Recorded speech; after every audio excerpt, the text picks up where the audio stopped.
Hey there, it's your boy Foxy, back for more relationship stories. 1 year update. Cheating, divorce, exposure of her cheating, restraining order. And 1 year later I'm living my best life. Original post. I 34 male, met her online a decade ago doing a 52 books in 52 weeks reading challenge. She 36 female, posted that she was undergoing chemo or radiation for stage 4 cancer. I organized a care package and sent it to her. I had no romantic interest in her and didn't even know what she looked like at the time. She messaged me a couple of days later saying that she cried when she saw the package at her doorstep. Nobody has ever done this thoughtful for me before. We continued to exchange messages and became friends over our shared interest in books. Eventually, the friendship morphed into a long-distance relationship. I flew to Texas to see her. She flew to Pennsylvania to see me. Back and forth, back and forth. In 2015, she permanently moved to Pennsylvania. I put a down payment on a house as she was broke, proposed to her 11 months later, and we got married the following year. She had a laundry list of psychiatric problems, bad anxiety, severe depression, horrible PTSD from assault, etc., which I was aware of but didn't realize their severity until we started to live together. But I was committed to her at that point. Like penguins, I commit for life. The good times, the bad times, and everything in between. Over the next 7 years, I was there for every low point in her life. By the time our marriage was ending, she was at the highest point in her life.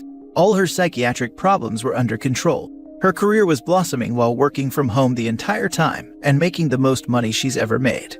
She later wrote in court documents that I made her take that job so I can control her. The weasel she was cheating on me with lived in New York, and she used the need to visit the company's office in New York as a cover to see him for at least 2 years. I started seeing him before COVID started, is all I got out of her because she didn't want to talk about the affair. She was most likely cheating on me the entire time we lived together, because she's been making these trips to the New York office since 2015. In 7 years of living together, we had one fight. On our honeymoon in Key West, Florida, she got so mad at me when I called to check up on my parents. We made up and she learned to accept that my parents are extremely important to me, and I continued to call them daily and she didn't seem to mind. Remove the stress of children as we didn't have any, and money as we both had great careers, and there was nothing much to argue about. What looked like a good marriage was in reality a parasite-host relationship. As I learned more about her toward the end of our marriage, I realized that this was not a woman. This is a parasite who used me to stabilize her life. Once I stopped serving her purpose, she discarded me like a piece of trash. In January 2020, we flew to Oklahoma and put down a down payment on a plot of land so she can be closer to her family. Construction on the house began the following months. We permanently moved to Oklahoma in August 2020. I left my family and friends behind in Pennsylvania where I lived for 20 years just so she can be happier. She was cheating on me while the house was being built. After D-Day, I asked her over and over, why didn't you just divorce me if you didn't want to be married, and just let me stay in Pennsylvania with my family and friends?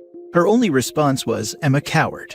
According to this gutless parasite, up until our marriage, she's never been in a relationship where she wasn't treated like crap. She was willing to drag it out and lead me on, until she was finally ready to monkey branch into her next relationship. Naturally, you might wonder why I didn't suspect anything for years. She was love-bombing me. Every day she'd kiss me and tell me how much she loves me, how much she appreciates everything I do for our family. We had 2 cats and no kids. In my birthday card prior to D-Day, she wrote, I'm looking forward to us growing old together. Just a ton of smoke and mirrors to distract me. D-Day was December 12, 2021. She slipped up and gave me a reason to become suspicious. She was an alcoholic. She'd binge when I left for work at night, but sober for 1.5 years at this point. She said that she wants to fly to Chicago for an Alcoholics Anonymous conference. Sure, no problem. She bought a gift for her AA sponsor, who she claimed was one of the most important people in her life, but she left it at home. I thought that was very odd, but not enough for me to snoop. Later that weekend, she texted me, I'm so messed up and going through the steps again. She never talked like that. I interpreted it as her getting drunk, which made no sense. You're around your sponsor and other AA members, and you got drunk. I Googled to check if there was an AA conference in Chicago that weekend. There wasn't. For the first time in our marriage, I went through her iPad. I found photos of her doing it with another guy, and screenshots of explicit messages he was sending to her. I'll post the full story in the future, my first and last journal entry. I will say that I made every mistake imaginable. I shed more tears than her. I considered reconciliation. I did the pick-me dance. I took her out on dates. I had slept with her. But the attraction faded very fast as I learned about her ugly personality. Soon I couldn't look at her hideous face any longer and ended all physical contact. But for the sake of not dragging this out for too long, I filed for divorce, and it was finalized less than 2 months after D-Day. She refused to tell people the real reason why we were getting divorced. She wanted to sweep the cheating under the rug. Eventually, she relented and said that she'd tell her parents. On February 1, 2022, as she was moving out the last of her belongings, I asked if I can say goodbye to her mom, who was waiting outside. Her parents treated me like a son, as did the rest of the extended family. I told her mom, "Sorry that it didn't work out between your daughter and I," to which her mom responded, "That's okay. You were both equally responsible for this." Equally responsible. This pathological liar, I have screenshots of her lying about her identity online, must have lied to her parents and smeared my name to her parents. Hearing her mom say that set me off. At that moment, I decided to wait until all legal documents were signed to expose her. The Parasite ended up paying through her teeth financially. She wanted an uncontested divorce in our no-fault state. I guess she didn't want to stand in front of the judge and talk about her cheating. I kept the fully furnished house and 70% equity. I kept the newer paid-off car. I kept the money I was putting away every paycheck toward my parents' retirement, with her approval. The moment she complained about the house equity split, I told her that I won't negotiate. Hire a lawyer, we are going to court to contest this. She didn't. I refinanced the house at a 2.75% fixed rate. What a steal. She went back to renting and signed a 1-year contract. The following month, the Fed began hiking interest rates to combat inflation. The mortgage rates have at least doubled since then. Because of that, she will end up paying tens of thousands of dollars more for waiting an extra year to buy a house. On March 7, 2022, I sent a 9-page email describing her cheating in explicit details to her entire immediate and extended family. 14 people in total. I spared the sweet little grandma from reading that smut, who are all devout Christians whose lives revolve around the church. I then contacted her manager at work and outed her cheating. I contacted the CEO of her company and did the same. 5 days later, there was a knock on my door. When I opened it, there was a sheriff standing with papers in his hands. I was served with a restraining order for harassment and stalking. To make her case stronger, she lied and wrote that I also harmed her. She asked the judge to order me to enroll into a DV program. Mind you, I've never raised my voice nor my hand at this woman even after what she did to me. This is someone who makes impulsive decisions without considering long-term consequences. She lied and wrote that I never let her leave the house alone. I made her work from home so I can control her. I controlled what kind of makeup and hairstyle she could wear. I mistreated our cats. That I made posts on this subreddit saying that women in other countries get jailed or killed. I made a post on this sub saying cheaters, not women, are punished for infidelity by fine and even jail in other countries. She replaced cheaters with women and fine with killed to make me appear violent. You should have seen the dumb look on her face when I brought that piece of evidence to the courtroom, and my lawyer made her read it out loud. In the end, she still ended up standing in front of a judge in a packed courtroom and being exposed as a cheater, something which she desperately tried to avoid earlier. After multiple delays, I finally had the restraining order hearing 6 months later. She looked like absolute crap when she walked in. Those 6 months have not been kind to her. It looked like she has gained more weight. She was already fat before. Her stomach fat still visible even though she tried her best to hide it. She tried to cover her acne scars with makeup, but it looked so bad, like a kabuki mask. Apparently my emails caused a lot of problems within the family. Of course, she never took any accountability and blamed me in the courtroom for sending it. The entire hearing lasted less than 10 minutes. She presented zero evidence. I had extensive evidence to disprove every single one of her claims, but only needed to present one. Months and months of credit card statements showing that she was going to stores, restaurants, cafes, etc. while I was at work. Photos of us out together and her wearing different hairstyles and makeup. At one point, the judge turned to her and asked, "Do you have any evidence to prove what you are claiming? Any witnesses who can corroborate what you are saying?" She replied, "No." And her case was thrown out due to lack of evidence. The only reason why I haven't pressed charges against her for false allegations of harm is because I don't want to be stuck in another 6-month-long legal battle with this parasite. In the courtroom, she tried to portray as if I was obsessed with her. I've moved on with my life a long time ago, and I'm exponentially happier than I've ever been while with her. I realize now that I was never happy with her. I was only content. Ironically, cancer brought us together, and I didn't find happiness until I excised the cancer out of my life. If she ever tries to contact me in the future, I'm going straight to police and pressing charges for false allegations of mistreatment. On the 1-year anniversary of D-Day, or Liberation Day as my friend calls it, I went out to celebrate. I celebrated because I averted a catastrophe by 11 days. A couple of weeks prior to D-Day, she and I were driving in the car. She turned to me and said, "I feel like you use me for intimacy, cooking, and laundry." Words cannot describe how horrible I felt as a husband. I felt like the worst husband in the world. I couldn't believe I made her feel that way. I pulled my mask up and tears started pouring down my cheeks. This is the first time I've ever cried in front of her. When we got home, she clarified that she feels like that because we don't share deep conversations. We talk about our daily life, but we don't have deep conversation. In retrospect, this parasite was projecting. In reality, she was using me the entire time. We had marriage therapy scheduled for December 23rd, but 11 days prior, I discovered her cheating. I must have had a guardian angel watching over me. Otherwise, I'd be in therapy now working on ways to make her happy while she is sneaking behind my back and cheating on me. Now for the update. 1 year ago, I discovered that the woman with whom I've been with for close to a decade was cheating on me. I posted on this subreddit 2 days after D-Day looking for support, because my support system was 1,000 miles away. I was so afraid to tell my parents. A year earlier, on Thanksgiving, my dad wrote that he is most thankful for one of his sons being settled in life, having a good career, and a family of his own. And once my brother has a family of his own, my mom and dad would succeed as parents. I honestly thought that my news would devastate them so much that they'd both end up in the hospital. Like many others, in my original post I blamed myself for her cheating. Why wasn't I a better husband so she wouldn't feel the need to seek attention elsewhere? Thankfully, this group stepped in and collectively advised me to file for divorce. I follow this subreddit closely. And to reciprocate for helping me through tough times, I will offer an update on my story. This one has a happy ending. Perhaps it will motivate you to go on your own journey of self-improvement, or provide the impetus to leave your cheating partner. Or at the very least, it will put a smile on your face reading about a cheater being exposed. After discovering her cheating, I was crushed. Self-esteem was gone. Self-worth non-existent. I decided to go on a journey of self-improvement to find my self-esteem and self-worth again.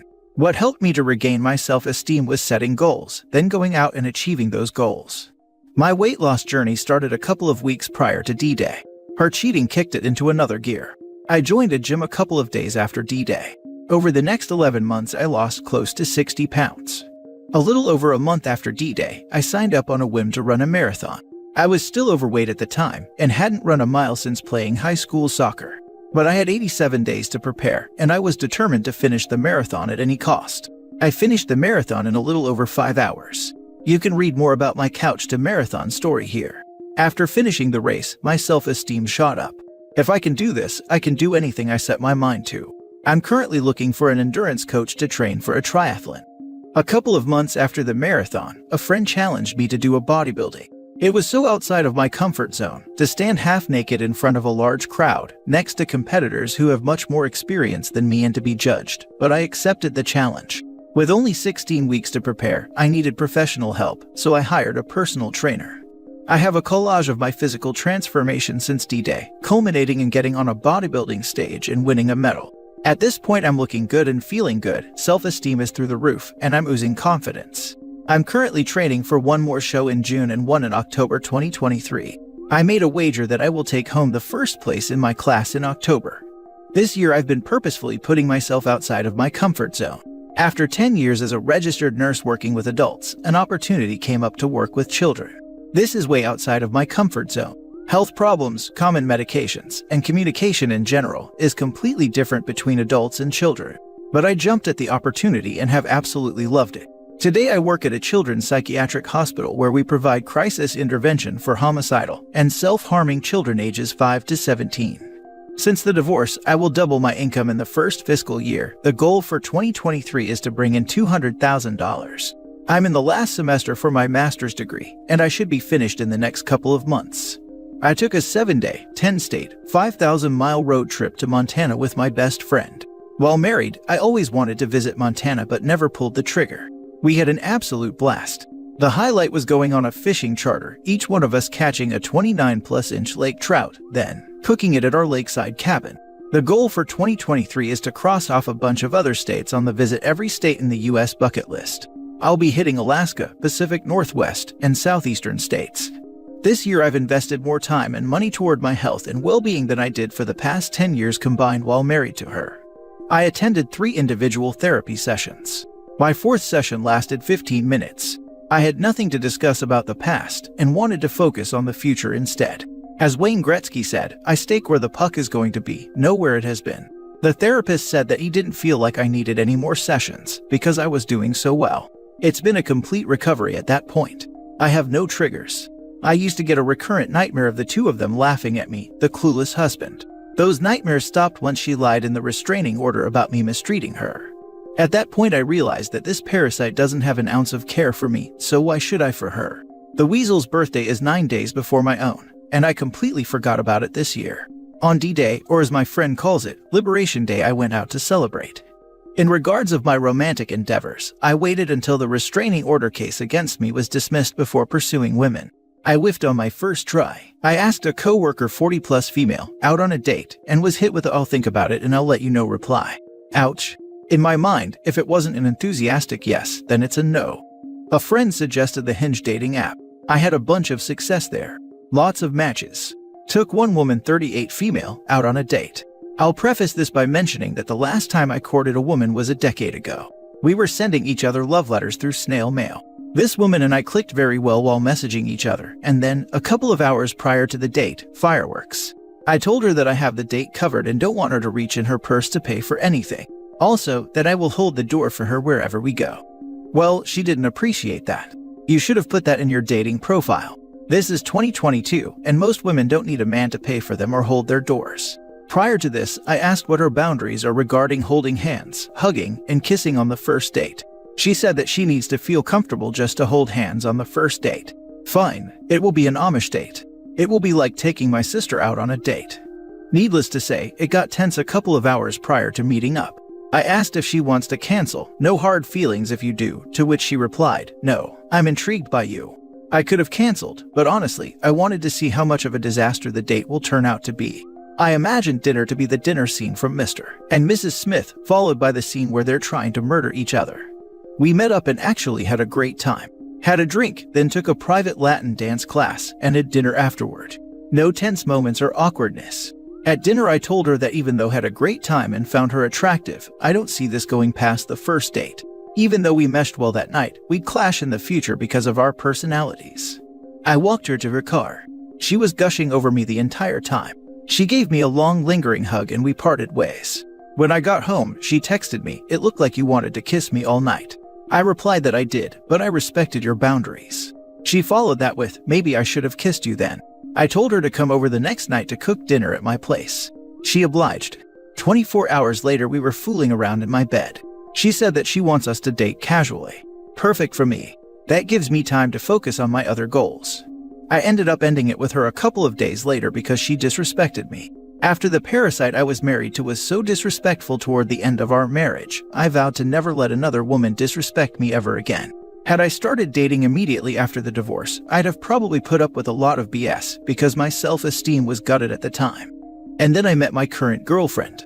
I matched with a gorgeous Latina 33 female who was not only open to chivalry, but welcomed it. In our conversation, she said things like, "It would be an honor to go on a date with you." No woman has ever said that to me before. Since day one, she has done nothing but build me up instead of criticizing the way that Parasite used to do. When we met up, she immediately went for a hug. She held my hand while we were still in the parking lot and waited for me to open her door throughout the night. At the bar, she touched my arm and shoulder while laughing. We went dancing, and while she was so much more experienced as a dancer compared to me, as I have no dancing experience and have 2 left feet, it felt so natural and sexy to dance with her. I didn't feel like a robot on the dance floor the same way I felt on the first date with the other woman. Our hands were all over each other and she was kissing my neck as we maringed all over the dance floor. At one point the dance instructor left the room to let us do our thing. After dinner, I took her to my employee party because she loves to dance. I slipped the DJ $20 and requested her song. We danced while everyone else watched us. She had a beaming smile from ear to ear and rubbing up against me all night like a female cat in heat. By the end of the night, she broke her own rule of no French kissing on the first date. She came over to my house 3 days later, and we've been seeing each other every day since then. We deleted our dating apps after the second date, and have been in a committed monogamous relationship ever since. We were born half a world away from each other, yet our cultures are so similar. I didn't expect to find someone like her this soon. I thought that I'd date a bunch of women before settling down. I knew that she is the one I wanted to pursue when a very pretty redhead from Hinge finally matched with me, and I had no desire to open her message to read it. What a year it has been. It started out in the worst possible way, and it's ending on the highest note imaginable. And the most exciting thing is that I feel like I've only scratched the surface. To culminate the success, I commissioned an artist to do this painting titled Rebirth of a Man for me. I told him in January 2022 about my situation, the beginning of my journey towards self-improvement, and where I see myself in the future. This was his interpretation. I had no expectations going in, and he still managed to blow them away. He delivered the painting to me shortly after I competed at the bodybuilding show. How appropriate. I hope that my story helps a bunch of you. It's so scary to leave the cheating partner. I've been there myself. At one point I considered reconciliation before finally pulling the trigger on divorce. But know that there is an exciting world out there beyond the walls of your current relationship. You will meet someone who shows you what a healthy relationship looks like. It wasn't until I met my current girlfriend I realized that I was never happy with the parasite I was married to. I was content well with her, but never happy. Man, overall good to hear you are prospering healthily and happily, but be sure you've removed any residual anger at women for what your ex did to you. The way you described interacting with other women in your dating life left me curious. Be sure it is mutually respectful and healthy. Or if that's not what you're looking for, be open and honest about it. I assure you that I am as calm as the summer breeze, and I treat my girlfriend with the utmost respect. Our communication has been superb so far. I've been completely open with her about my past as she has been with me. In fact, one of my non-negotiable stipulations for the next serious relationship after the divorce was that we start couples therapy immediately. I think of it as preventive care. Even if things are peaky, we will attend the monthly session and boast how awesome things are between us. She is fully on board. We will start couples therapy next month. As far as the woman whom I was married to, I will never forgive her for what she did to me. This is someone who understands trauma very well from personal experience and didn't hesitate once to inflict it upon me. This is the most selfish person I've ever met. Chemo and radiation must have destroyed a bunch of her brain cells, because normal human beings do not do what she did to me and her own family. Can I please ask a shallow question and know if you have rubbed that amazingly hard body in your ex's face? Please tell me she has seen it. I would never do that.